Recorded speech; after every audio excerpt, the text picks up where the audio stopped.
Welcome everybody to the Canarian International Meeting of Alcoholics Anonymous. My name is Mossy. I am an alcoholic. And my name is Mick, and I am also an alcoholic. Board serving as secretary today. Could you join us for a moment's silence to remember the still suffering alcoholic both inside and outside the room? And Carol is going to read the preamble. Good evening, my name's Carol and I am an alcoholic. AA preamble. Alcoholics Anonymous is a fellowship of men and women who share their experience, strength and hope with each other that they may solve their common problem and help others to recover from alcoholism. The only requirement for membership is an honest desire to stop drinking.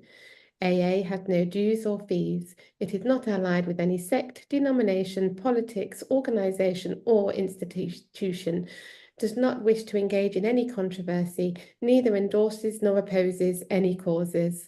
Our primary purpose is to stay sober and help other alcoholics to achieve sobriety. Thank you. Thank you. A very warm welcome goes out to any newcomers or anyone returning to Alcoholics Anonymous. In this meeting, we celebrate birthdays. If you're celebrating this week, could you just give us a message in the chat? I know John is celebrating 40 years tomorrow. So is our Peter. We got the dates mixed up. Peter will be celebrating tomorrow as well, 1 year. And today our timekeeper is Kathleen. That's not going to affect you, Beth. Thanks a million for joining us. You do your thing. You got 45 minutes or however long it takes. Don't let it stop you, because we won't stop you here anyway. Take it away, Beth. Thanks a million for joining us. Oh, thanks for inviting me. I spent the last 30 minutes trying to find the screenshot or the email. I looked everywhere but WhatsApp, and thank God Mossy said the room is now open. I was like, that's where it is. So I had 2 minutes to spare. My name is Beth Hartley. I'm an alcoholic, and because of God's grace, AA and sponsorship, I've been sober since June 26, 1988. So I just celebrated an anniversary 3 days ago, and so it's I mean, by the 4th of July 1988 it was already a miracle. So now it's just mind-boggling. Most of the time we just can't, it just doesn't seem like that much time could have passed already. But my children were 4 and 6 when I got sober, and they turned 42 and 40 in January, so I guess it must be true. I knew about Alcoholics Anonymous before I got here. Because I knew about Alcoholics Anonymous, I spent an inordinate amount of time trying to stay out of Alcoholics Anonymous, because I knew they had this thing about not drinking, and that never really sounded like a good idea to me. I was more interested in drinking without consequences, and you can only hang on to that for so long. But my father got sober in Alcoholics Anonymous when I was 7 years old. In 1966, and my parents, I'm 65 now, so you don't have to do the math, but my parents, they couldn't afford a sitter all the time, so I went with them to the Friday night open speaker meeting in Hamilton, Ohio, and I was the kid over in the corner with the coloring book, and I knew that AA was full of very, very old men, because my God, my dad was probably 35, and I knew AA was full of old men that drank coffee and ate donuts and smoked, because I saw it every Friday night. So I knew what AA looked like, and I just really didn't want any part of it. Now, long before I drank, I lied and stole, skills that come in handy drinking too. But I was a liar long before I took a drink, and I always felt just never quite right where I was. My favorite promise in the book is the one that says we could be alone at perfect peace and ease, because I absolutely could not ever be alone at perfect peace and ease unless I was under the influence of something. If I was alone in a room, I was in bad company, because there's a chorus of voices in my head. None of them liked me. I always thought I should be able to get one friendly voice in my own head, but it just never worked out that way. And they would tell me things like, nobody likes you, it's hard to argue with that. And so I always felt like everybody was talking about me. I always felt like, if I walked into a room and 2 people in the back leaned their heads together and laughed, I knew they were talking about me. I knew you were all laughing about something I did in 3rd grade, that just followed, this cloud of stuff just followed me around. And I never felt like I felt like if I said my name's Beth, that you were just waiting for the rest, that there was, you know, Beth, what, you know, what do you, who, so, you know, I just never, I got into all these activities in middle school and junior high because I wasn't drinking yet. And I just had to stay, but I had to stay a step or two ahead of all the voices in my head. You know, I've heard it said that I was dancing as fast as I could, you know, and that's kind of what I was doing. I was dancing as fast as I could, hoping that the music wouldn't stop. And I just couldn't, you know, and I mean, on the outside, I looked relatively well adjusted. You know, I was an only child. Actually, I'm the only child of an only child. My husband always says I could have my family reunion at the kitchen table and have chairs left. And that's kind of the truth, you know. On his side, his mom was the youngest of 10 and they all had 5 kids. So, you know, we have Chuck of 1,000 cousins, and then we have me at the kitchen table with chairs left.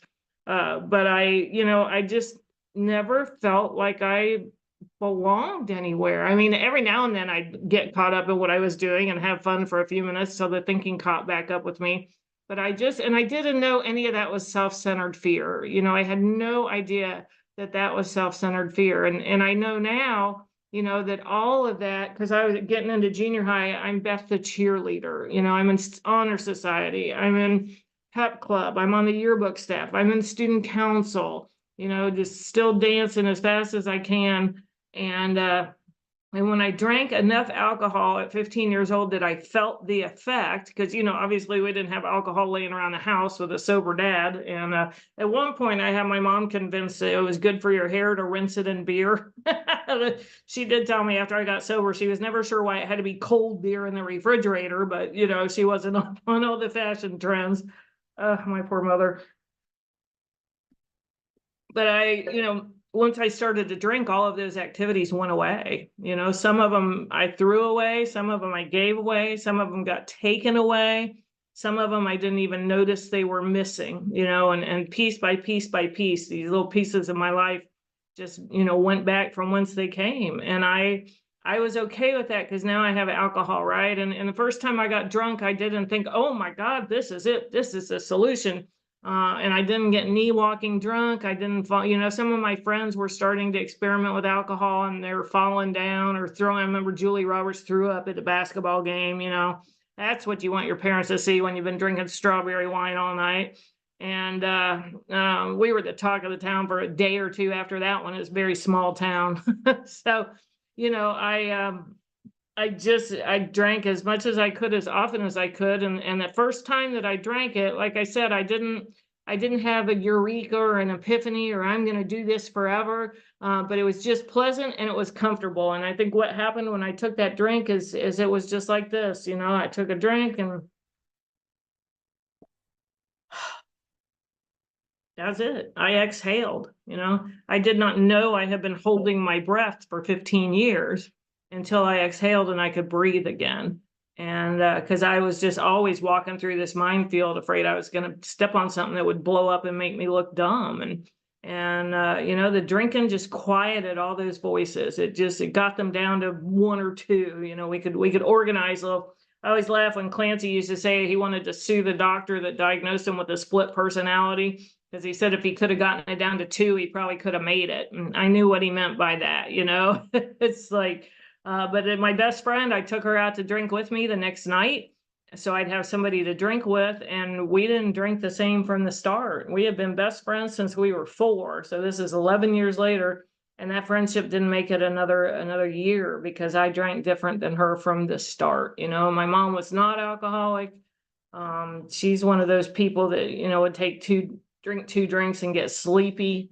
You know, I used to tell her she could push through that if she really wanted to, but she just was never willing. And so, you know, I'm just dad's daughter, I guess, you know. His brother died 40 years sober. My dad died sober. My one first cousin got sober 11 months after me. So it is a family disease. But this whole self-centered thing, you know, when I saw the inventory, it said, you know, fear on the inventory, you know, self-esteem, fear on the example in the book. And, the only reason I put fear down on my first inventory is because it was on every other one in the book. And I figured if it's on every one in there, I may have some fear somewhere. So I just wrote it down, so it wouldn't look wrong. I got sober in the late 80s, so some treatment vocabulary was starting to drift in. And so, we heard self-esteem a lot, and your self-esteem is how you feel about yourself. And, what I found here is my self-esteem doesn't have anything to do with how I feel about myself. It's got very little to do with how you feel about me, but it has everything to do with what I think you think about me.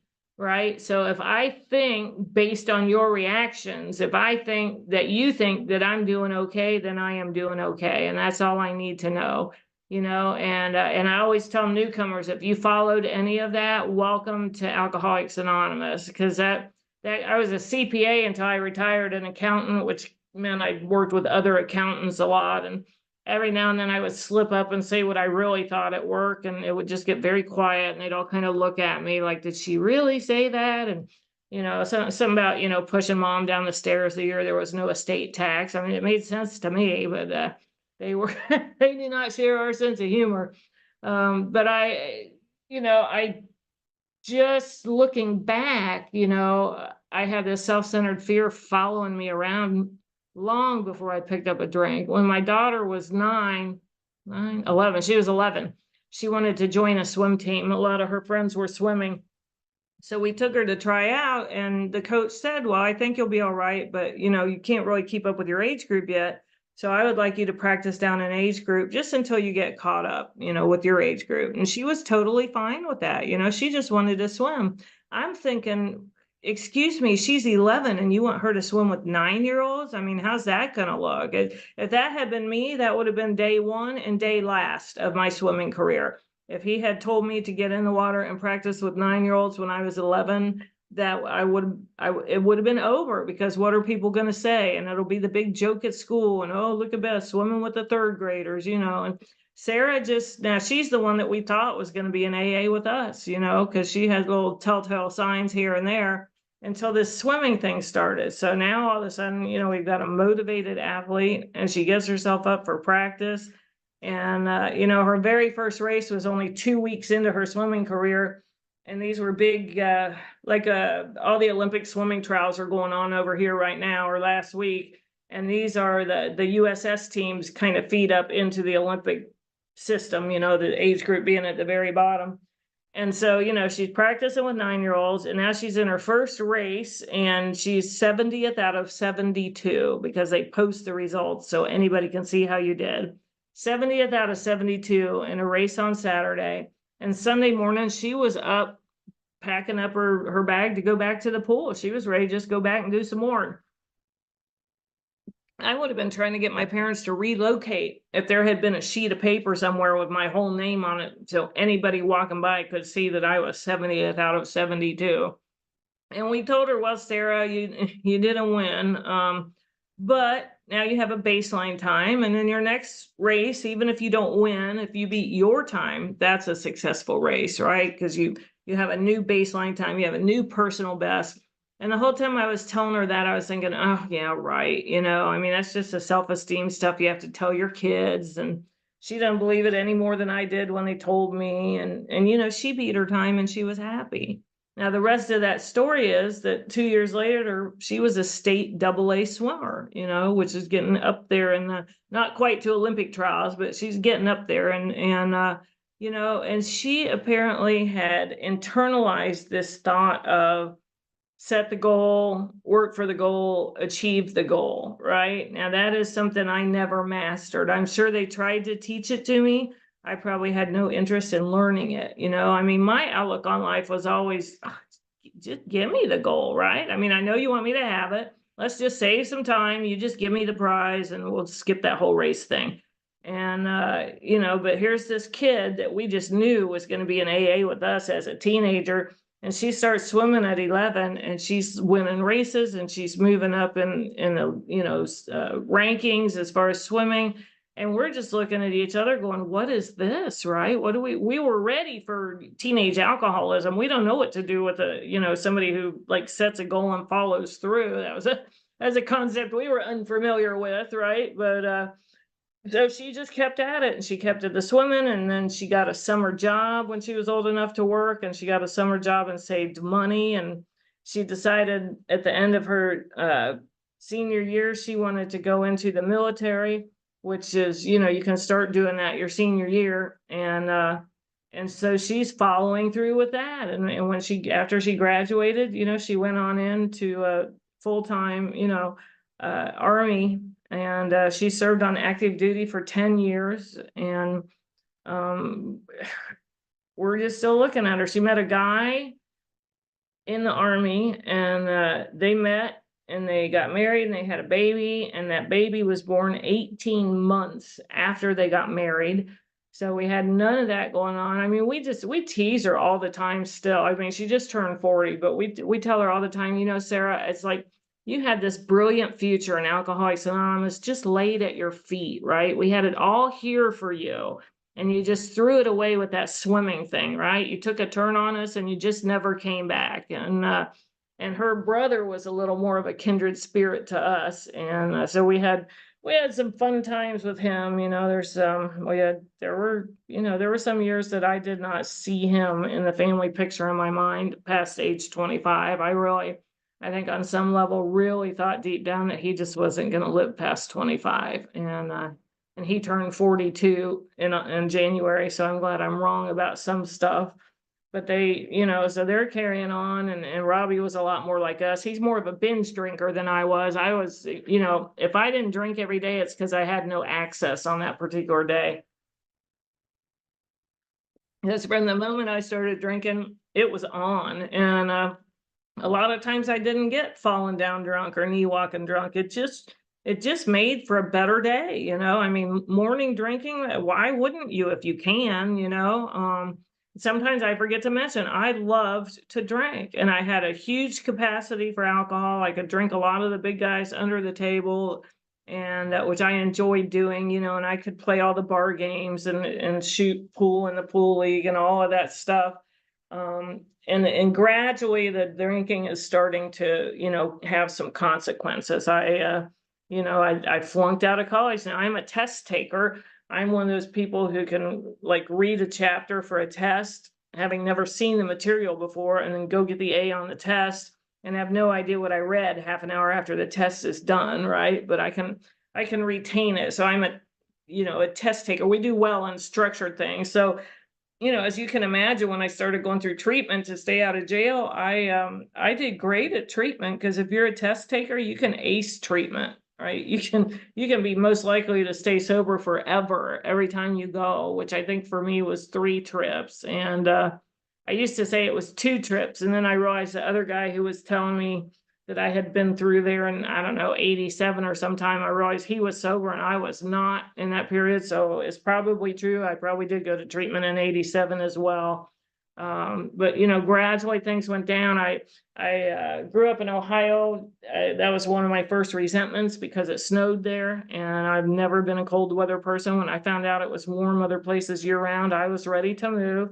My parents were not ready to move. So finally, after I graduated high school, I had a friend, and we just took off to Florida because he knew some people down there, and I'm certainly, I'm running away from home. I've been trying to get out of the house for years. I just couldn't get up enough momentum. And so now I've got a ride. We've got a plan. I waited till mom and dad went to work, and then I went in and packed my stuff and left signs that I had left voluntarily, because some women were disappearing back then, and bad things were happening.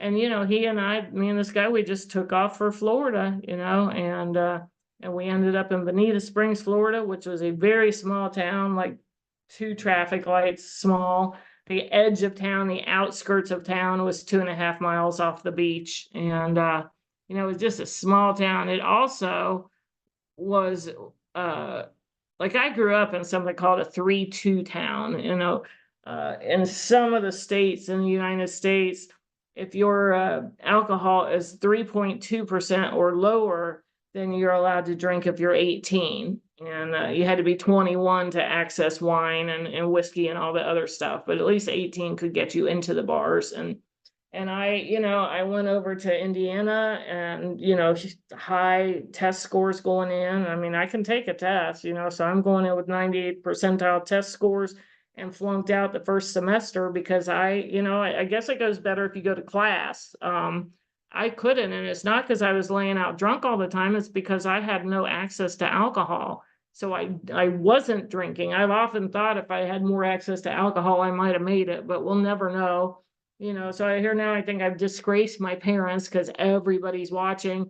So I come back to our small town and get a job in a bank. And within a couple of weeks, we're headed for Florida because it's typical April in Ohio. It was 72 on the 1st of April, 72 degrees. We're playing softball. And on the 3rd of April, it started to snow. And by the morning of the 4th, there was 18 inches of snow on the ground. And it was just like, yeah, I have had enough of this. I'm ready to be warm. So we took off to Florida, and I got a job at a convenience store there. Now, what I didn't know was it's very transient down there. So if you went to work 3 days in a row, you were management material, right? So by the time I call mom and say, hey, here's where I am, and she said what I thought was a dumb question, which is, why didn't you tell us you were leaving? And I'm thinking, that'd be kind of a momentum breaker if you're running away, right? Excuse me, I'm running away. And it just got real quiet on her end of the phone. And then I could just hear in her voice. And she just said, oh, honey, you're 19, you could have just moved. And I mean, I had no idea. I didn't ask questions, because if I ask a question, you would know that I don't know. So I can't ask questions. And never occurred to me that I could have legally just said, I'm leaving, and left. Because, for all intents and purposes, I was running away from home, no matter how old I was. So I got down to Florida and found a lot of my people there. And it was a very small town on the Gulf Coast, Bonita Springs. And I ended up meeting my first husband there, practice husband, as we call him now. My sponsor said I had to come up with one that I could say from the podium. So I met this guy down there, and we went to California for 8 months, and then back to Florida, and got married in there somewhere, and almost from the beginning I wanted out, but I can't say I want out, because then it would be my fault that the marriage broke up, right? So I really need for him to throw me out, and then it could be all his fault. And so I'm waiting and waiting and waiting, and he's not throwing me out and not throwing me out. And then we had a little legal problem, because it was very expensive living in the Keys. And so we had just a little side business. I really thought of it as a part-time job, and just a little, I didn't want to be a kingpin. I just wanted a couple $100 a week and some free product, and it seemed reasonable. And when they came with the search warrants and the guns and everything, they said, yeah, we don't really think of that as a part-time job, Beth. We think of that as sale of a controlled substance, and you are under arrest. And that was the first trouble I got in that I thought maybe I wasn't going to get out of, because if there was one constant running through my life, it's that even though I had consequences, they were never what they should have been. I mean, I wrapped a car around a bridge at 16 years old with 3 other people in the car, and no ticket, no nothing. And so I'm down there, and what happened at the beginning was I'm running out of people to date, because I don't know about you, but I did a lot of my dating at last call. So if the whole town only has 3 bars, that can be problematic after a while. And so I'm just working on getting to Alcoholics Anonymous the whole time I'm in Florida. And I really was down there barely 8 months, and it was already looking like I was going to have to move back to Ohio, because I couldn't take care of I couldn't pay rent, I couldn't keep a job. It's a little town, like 2 convenience stores, a couple of traffic lights, only 3 bars in town. And if you date like I did, which is at last call, that's a very limited dating pool. And there came a point where this guy moved to town with 2 of his friends. They were from California. And they moved to town about the time I was going to maybe have to go back to Ohio. And so I just really they had a keg party, and my friends and I went, and I just never left. I mean, I just, this keg party, I joked for years there shouldn't have been a second date. And then I realized there wasn't a second date. Like, there wasn't even a first date. They had a keg party and I stayed, right? Because it's got to be better than going back to Ohio. And so we had this, complicated mess of a marriage, and we did have the 2 kids in that, and other than that, that's about the only useful thing that came out of that union. And finally, he'd had enough and said, get out. And, on the outside, I'm going, Kurt, this is not cooling off. I mean, we have to go now. We're going to be gone. And, because you threw us out. And he said, I don't care, just get out, which is what I was, he pulled went up the street. And as soon as his car was out of sight, I was like, whoop. Finally, right? And call mom, like, he threw me out. Can you send me some money? And she did not send me money. She sent me plane tickets to Ohio. So I found myself back in Ohio in 1984. And I just, not really where I wanted to be. It still snows there, but I had no choice. And I really, by now, I thought, okay, maybe I should look at this drinking thing. But really, I just thought if I quit going to jail, that would be good, right? And if I quit drinking with bikers, because we just tend to invite a whole additional set of drama in there, and with guns and motorcycles and drunks, what could go wrong? And so I've got all that going on, and so I thought, well, my mom lives in a super nice neighborhood, so I'll just go drink in the bar in her neighborhood, right? Didn't help. I mean, the only guy in the whole place in a Harley shirt sent me a drink. It's like, how do they know, And so I wasn't at mom's very long, and I found a little, upstairs of a house to rent, and so it's me now. I'm a single mother with a 6-month-old and a 2.5-year-old, and by 6 months after that, they have been removed from my custody because well, the short answer is I left them alone to drink. It was a quiet street. There was a bar down in the corner, and I put them to bed and realized I had nothing to drink. And trying to get something to drink would have involved getting up the other kid out of bed and loading them in the car. And do you leave them in the car while you go get your beer, or do you take them in and then you can't carry your beer? Because I had just moved up from South Florida, and children were disappearing from cars down there. So I wasn't inclined to leave my kids in the car to run in, but it was life's complications like that I just couldn't handle. If you have 2 kids, how do you get the beer to the counter? I just couldn't do it. And I was glad that my mom had them. She got that 2 a.m. phone call, come get your grandchildren. We have arrested your daughter. And so with zero warning, mom at 51 years old became the single parent of a 1-year-old and a 3-year-old. And she didn't even see it coming. How could she? So she gets up and gets the kids at 2 a.m. and I go off to treatment to stay out of jail. And, my dad was in AA all this time. And so he was talking to me some, and I had gone to one AA meeting in the Keys and said I was an alcoholic, because a lot of times if I was home visiting with dad, he would take me. I thought it was nice. He wanted me to meet his friends, but they would go around and introduce themselves, and I would just say, my name's Beth, I'm with him, because I am not saying that A word in the same sentence with my name, lest I knew a big book would fall out of the sky, right? If you've grown up with sober parents, you know how it is. They'll strategically leave some stuff laying around the house, but they don't push it. But I had a friend who his wife taped how it works to the inside of the toilet lid.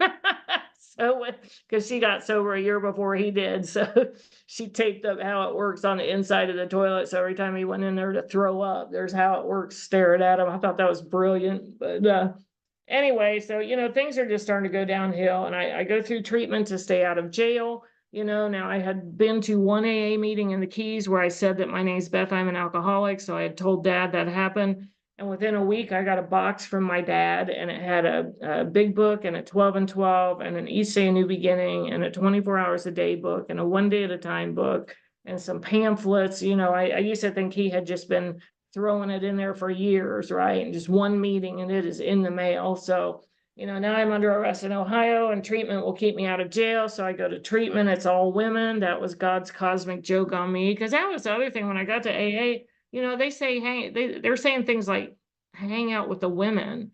And I'm thinking, you have lost your mind. I mean, I didn't even drink with women. Why do I want to hang out with them sober, right? Because, I mean, for the most part, women were either competition or they were invisible to me. And every now and then there was one around who could see right through me when she was looking at me. And you have to avoid those people. But I just, so now I'm in treatment with all these women. And the 10th day I'm there, I get a phone call because we had no contact with the outside world for 10 days. And the 10th day I'm in there, I get a call because my father has died suddenly. He had an abdominal aortic aneurysm and it just, he fell asleep and just never woke up. And so that kind of shot my plan to go be Jim's daughter, right? Because I still don't know how to be Beth. So I'm going to go be Jim's daughter in AA. And of course, that didn't work either. Nothing where I wasn't putting myself out. And, I was the only child of divorced parents. So when I got out of treatment, I also got the insurance money and that let me drink the way I wanted to for the next couple of years. And by mid 1988, I was out of money and I was out of plans. I found myself in detox again. And this voice in my head just kept saying, you've been here before, you know what to do. And just this past year, this past 12 months, I had this huge epiphany when I realized, the depth and weight of which that phrase has, meaning.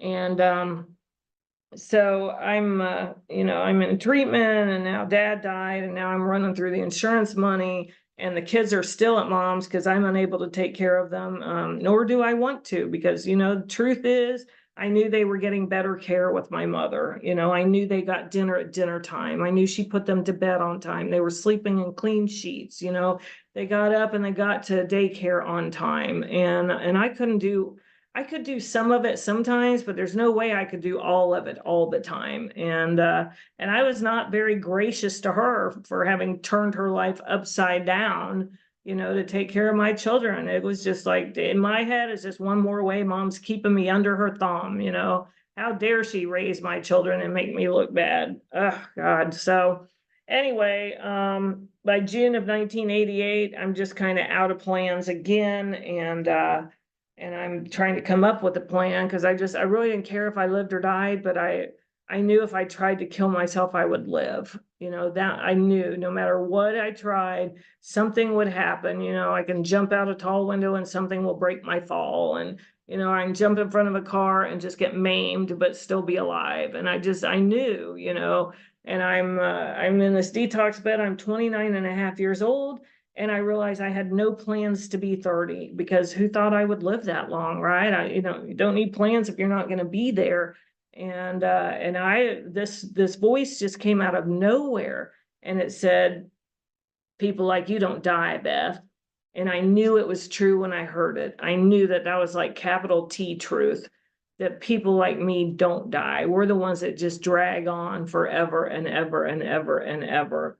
And and I just thought this passing voice again said, you skipped meetings before and you drank. Because when I got out of detox, I made arrangements to go into this halfway house for women, but I couldn't get in for a month because I had legal stuff to clear up.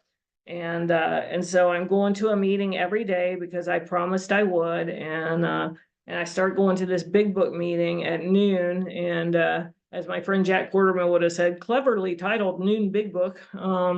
But they read a whole chapter at a time at that meeting. They read the preface and forwards at one meeting, doctor's opinion the next, chapter 1 through 11, start over. So every 13 days in that meeting, I heard the first 164 pages of the book. And I heard it like reflected on by people who read the book and did what it said, right? There are all different kinds of big book meetings. They started one somewhere else where we used to live, and they would just read a sentence or two and then stop and talk, sometimes 45 minutes on the whole sentence. I think there's well, watch out if I start a sentence with I think, but in my opinion, there's a place for all of that. For me, I'm so grateful that I fell into that group that was reading a whole chapter at a time. because if I was reading at home, I was still staring at the same paragraph that I opened it to 10 minutes ago. Or if I'm, kind of half reading while I'm doing something else and I realize I'm 40 pages in, I have no idea what I read because I'm not fully present while I'm reading it. So I went to this big book meeting so that I could get some reading in, because I knew from my multiple trips through treatment, you should read your big book every day. And I just started showing up. My first 30 days was a whole lot of not doing my first thought and trying to do my second thought, because we've always joked they should put a sign at the state line of Florida, Arizona, and California that says this state doesn't work either. And we would all see that sign and go, oh, well, okay, and just turn around and leave, but they didn't have a sign on the state line at Florida. And the guys from California, that's how I ended up, married with a couple. They missed the sign too. And so now I'm, mom's got my kids, and I'm in detox again. And this voice has said, people like you don't die, Beth. And I knew it was true. And that's when I just had a passing thought that, AA as modified by me is not working at all. And AA as done by you guys seems to be working. And, maybe I should just, throw in the towel and do what you guys do and see what happens. And I had no idea that that was the surrender that was going to stick, because I love when Harry Tebow says, never underestimate the power of the ego to regenerate itself, right? Because it will. But I just started showing up. I went to a meeting every day. And when it was time to go to the halfway house, with the help of a sponsor and a grand sponsor, we decided I probably didn't need to go, because they had gotten to me early in that big book meeting. Somebody said, you've been around before, Beth. Why don't you write an inventory? And I went, okay. I didn't know I could go, oh, I'm not ready. So I got the directions in the big book and I wrote the inventory. And the very first talk I heard when I got out of detox was a woman telling a room full of people Friday night at 405 Oak Street, probably 200 people. She's telling the whole room that alcoholism, not drinking, but alcoholism, had put her in a place where she didn't want to take care of her daughter. She just wanted to drink. And, that was my biggest secret, that I didn't want to take care of my kids. And you can't tell people that. And she's telling a whole room full of people. So I got her number, and the next day, after much deliberation with the committee in my head, I called her.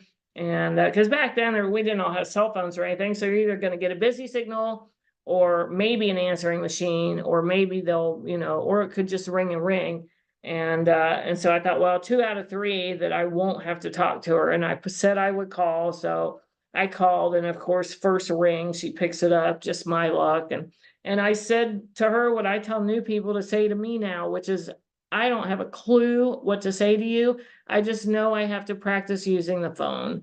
And so I'm practicing using the phone to call you. And she just laughed and said that's what she had to do too, and that big book meeting and the people in it, because, God's cosmic joke on me was that the big book meeting was full of people who read the book and did what it said. It was just a group of I had just unwittingly dropped myself into one of the most active pockets of enthusiasm in Cincinnati, Alcoholics Anonymous. And so they got me in on committees, and we went to conventions, and we went to AA dances. And I remember thinking to myself, because I'm not going to ask, but I was thinking to myself, what do we do for fun here? And some poor fool must have asked, at a meeting, and I hear my grand sponsor go, we go roller skating and we have dances, and I'm thinking, okay, but what do you do for fun, right? Like, this sounds horrible. And of course, within a year, I'm telling newcomers, oh, it's great. And we have dances and we go bowling, because my perception on that has changed. And, in the brief minute or two, I met my husband in Alcoholics Anonymous. We met, I actually heard him speak when he was a year sober, and I'd never seen him before. He had never been where I came to meetings. And I never forgot, he just gave this great talk, right? So I filed his name away. I didn't know I did tell him I knew right then I wanted what he had, and I was willing to go to any lengths to get it, but that's not really what happened. We would cross paths every now and then, and a year later, we started hanging out. We didn't even say D for dating because we didn't want to jinx anything. We decided that we were going to date with our clothes on, which was a novel idea for us. And as a result of that, this intimacy built because we knew each other so well. We fell in like, and then we fell in love.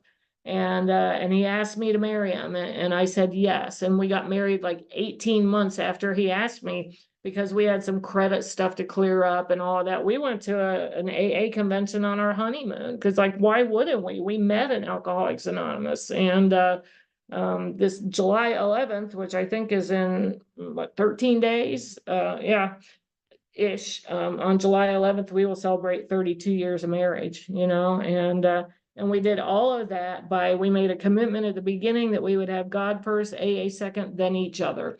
That I don't ever want to be first in Chuck's life, and he will never be first in my life. He is third most of the time, unless I'm thinking about me. And, if I'm thinking about me, he's still fourth or fifth, which is, I figure as long as he's in the top 5, that's pretty good. And, and I am third in his life, unless he's thinking about himself. So we're both comfortable in the 3 to 5 range, because we have dogs and cats too.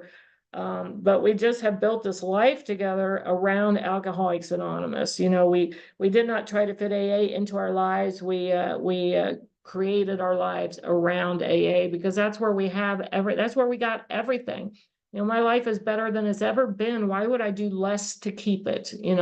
I see so many people, they're super on fire, and then they get a job, they go, oh, God gave me this great job, and next thing I know, I'm not seeing them, because that great job, now they're working 80 hours a week to hang on to that great job that God gave them, and thanks for this relationship, God, now I need to stay home and work on it, right? And I can't go to meetings. And we just see over and over and over that people start putting other things ahead of Alcoholics Anonymous. And for us, that would take the entire house of cards down. Our life's better than it's ever been. Why would we do less to keep it that way? And that meant even dating, even our first we started kind of hanging out at the end of November in 1990. So that New Year's Eve, there's a big New Year's Eve dance in Cincinnati, AA, a speaker, and then a dance. And we ended up coming in separate cars, because we were having dinner together, and some newcomer called and needed a ride. And Chuck said, well, that's kind of on my side of town. I'll just go get them, and we'll just meet at the dance. And then somebody called me from the other side of town. So, our New Year's Eve was like, get something to eat, leaving 2 cars going opposite directions, meet up at the dance, listen to speaker, do a little dancing, kiss at midnight, take the newcomers home. Because that's, AA is a whole lot of coffee before the meeting or coffee after the meeting. That's how we don't date instead of AA. We just, we kind of work it around in there. And so, I've heard people say we're never sure really after the AA date if we should kiss goodnight or say the Lord's Prayer, because we've been doing both. But we figured it out. And I'm living a life better than I could not have dreamed this big. If I had a list of what I wanted when I got sober, I wanted my driver's license back. I wanted to stop getting arrested, and I wanted maybe someday, maybe to remarry again, preferably to a guy that worked this time, but apparently that didn't seem like an important question at last call, right? So I wasn't real good at screening before I got sober. But anyway, Chuck and I have both gone back to school. He had lost the ability to read and write by the time he got sober. And at 10 years sober, I went and watched him get a master's degree at University of Cincinnati, because God can do anything. One of my favorite sayings, and it's non-AA, but it should be, is that we think God gave us AA to just keep us busy and out of his way, right? So if I'm busy and out of God's way, then he can fix the rest of my life. Anybody who's ever had a 4-year-old trying to cook dinner, you know what I'm talking about. We give them something shiny to go play with, and then we get dinner done. And apparently Alcoholics Anonymous is my shiny thing, right? I'll be thinking and, and just really getting a good think on. And then the phone rings and, you can't answer and go, sorry, I can't talk. I'm thinking, right? So all of these times where I have also found that for the most part, God's help comes through interruption, right? It's, if you ask for money, you get overtime. And, You know, and so if I'm asking for help on something, he doesn't just take away the ability to do it. He just starts putting roadblocks in there. And I don't know, I wouldn't have it any other way. I love Alcoholics Anonymous. I never thought I would say that. I'm grateful to be sober. I never thought I would say that. And if you are new in your first year, just hang in there. You know, we have stopped saying keep coming back, because we buried too many people who said I can always come back on Monday. So what we are saying now is stay, you know, come all the way in, sit all the way down, and stay and see what God can do with your life. Thank you. Thanks, Beth. You finished very quick there. Thanks. That was amazing. That was amazing. When you spoke about Clancy saying that if you got the committee down to 2, you'd have it licked. I remember listening to a cassette tape and hearing that, and I was bouncing out the door of the kitchen because that was the truth. There was 18 people in the committee in my head, and once they took off, that was it. I could not control myself. And I'd spent 4 years going in and out of this fellowship, not getting it, didn't understand it. And then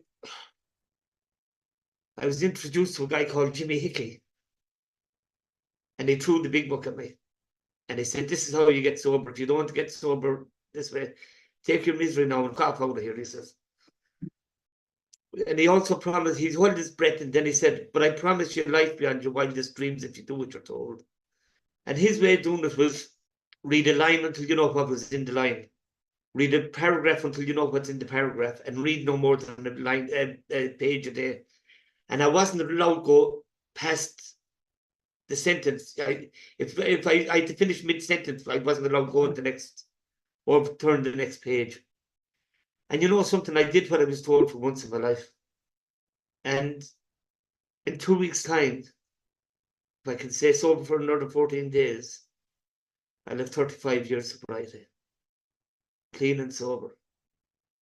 And I don't say that for the clap, because I was always told the clap in the back is only 18 inches from a kick in the arse. That's because of Alcoholics Anonymous. That's because of the people that carried me through. And so much of our stories are the same. The identification that I get, and that's why I come back to Alcoholics Anonymous. And I'm doing service since day one. And AA comes first. And my family know that. But because I came first, I learned how to be a father. I learned how to be a son. I learned how to be a husband. And it's funny, my daughter is 40 years old next year. My wife is 60 years old, and we're 40 years married, all within 3 weeks, you know. So that's it for me. I bet from the bottom of my heart, I thank you for joining us today. And the life I had today is just unbelievable. And at that, we'll give you over to the old dinosaur there, Mick the Ferret. Take it away, dude. My name's Mick, and I am an alcoholic. And Beth, thank you very much. I identified with lots of it coming into Alcoholics Anonymous. You know, the best thing I ever heard was, you know, you suffer from a dis-ease of the mind, you know, and I went right back as a child then, and I saw what was wrong with me, you know. And then Alcoholics Anonymous, you have shown me how to work on these defects and such like. And I liked what you said about you and your husband, you know, both being in the fellowship. My wife was Al-Anon, and we used the fellowships and that to grow our love. You know, our children used to come to conventions and meet other people, you know, like us. And they grew up, you know. But, you know, my life, like Mossy says, is beyond my wildest dreams because of Alcoholics Anonymous. It went from lust with my wife to love to soulmates. And that's something very special. And it was a gift given to me through this fellowship. You know, all I had to do was change. Not drink and change. Drink was only a minor part of it. It was me having to change. I loved your story. I love you. Love everyone in Alcoholics Anonymous. Sabine is going to do the promises for us. Thanks, Mossy. My name's Sabina. I'm an alcoholic. If we are painstaking about this phase of our development, we will be amazed before we are halfway through. We're going to know a new freedom and a new happiness. We will not regret the past, nor wish to shut the door on it. We will comprehend the word serenity, and we will know peace. No matter how far down the scale we have gone, we will see how our experience can benefit others. That feeling of uselessness and self-pity will disappear. We will lose interest in selfish things and gain interest in our fellows. Self-seeking will slip away. Our whole attitude and outlook upon life will change. Fear of people and of economic insecurity will leave us. We will intuitively know how to handle situations which used to baffle us. We will suddenly realise that God is doing for us what we could not do for ourselves. Are these extravagant promises? We think not. They're being fulfilled among us, sometimes quickly, sometimes slowly. They will always materialise if we work for them. Like to say thank yous to the speakers, the co-hosts, timekeepers, and the people who've done the reading. Preamble was read by Carol. Timer was our Kathleen, and the promise by Sabina. And our speaker was Beth. Thank you very much, Beth. It was absolutely fantastic. You know. And the yellow card, Mick, who you see here? What do you hear here? When you leave here. Please let it stay here. Thanks, Mick, and thanks everyone there helping us out. Thanks everyone that attended. Beth, a big thank you to you as well for joining us today. I know you're keeping me sober today, and thanks to everybody else in the background. Beth, would you please lead us out with the serenity prayer? God. God, grant us The serenity. to accept Things I cannot change. Things I can. we Things I can. with Wisdom. Let ours be done. Thank you, everybody. Thank you, Beth. Thank you so much, Ben. Thanks, Have a guys. great evening, everyone.